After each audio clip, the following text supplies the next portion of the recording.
Welcome to our core tutorial. Here we're just going to go over your function of your core and to clear up any confusion that might surround core training, because there is a lot of conflicting ideas. So your core is basically the area of your body that is stabilizing your spine. We're going to say especially your lumbar spine, and is what transfers force from the floor through your low body out to your upper body. So it's this area through your midsection, stabilizing your spine, transferring force across limbs. Now, how it does that, how it resists those forces, is basically through something called intra-abdominal pressure. And the best analogy we can use is to use this Swiss ball that I'm on. So let's take this Swiss ball, and we'll say that the walls all around it are your ab walls, or this area of your midsection.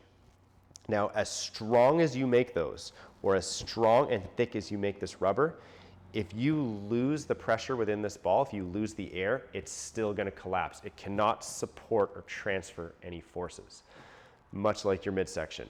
Doesn't matter how strong you make this area all around you, if you cannot create and control that pressure, that intra-abdominal pressure, then that strength ceases to matter. It's really not going to matter the second you lose that pressure, whether you're training or in sport.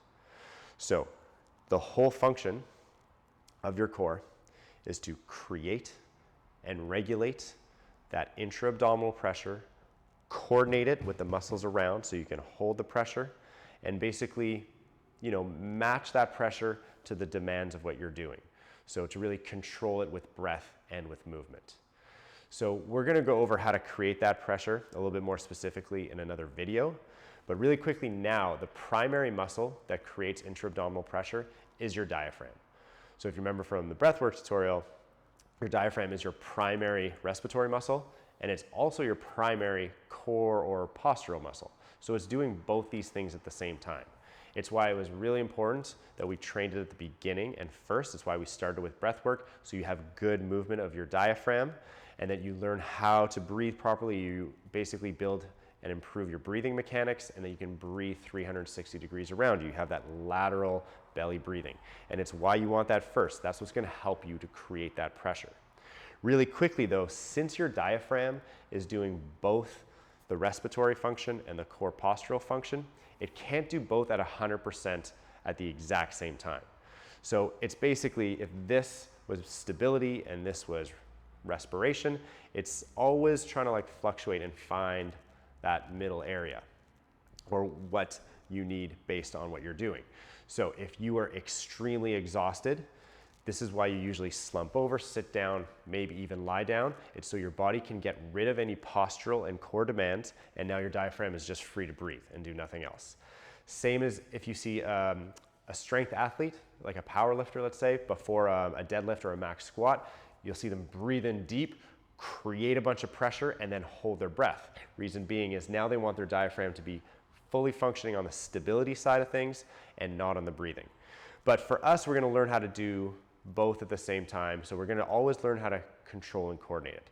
So again, the role of your core is to stabilize your lumbar spine, this midsection area, to be able to transfer those forces from limb to limb, maybe even add to those forces as they cross through your midsection.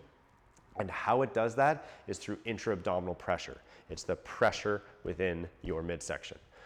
So if you just thicken the walls and you just strength train, without good position, without good breathing, ability to create pressure, it doesn't really matter. You really want to create that pressure. That's what's going to support a lot of the load. Once you get to a certain point, let's say you're able to create that good pressure and regulate it, let's say you're perfect at it, well, at some point this ball can only fill up with so much air to withstand so much force before it pops.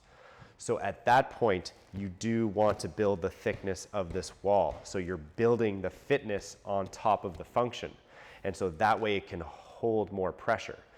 That being said, you want to build it equally. You don't want the pressure to all bulge in one area or have a weak spot. So you want to be able to create that 360-degree stiffness. So it's 360-degree expansion into your belly as you breathe. It's also 360-degree core stiffness. So just remember, that's how your core is supposed to function before we go into the fitness aspect of things.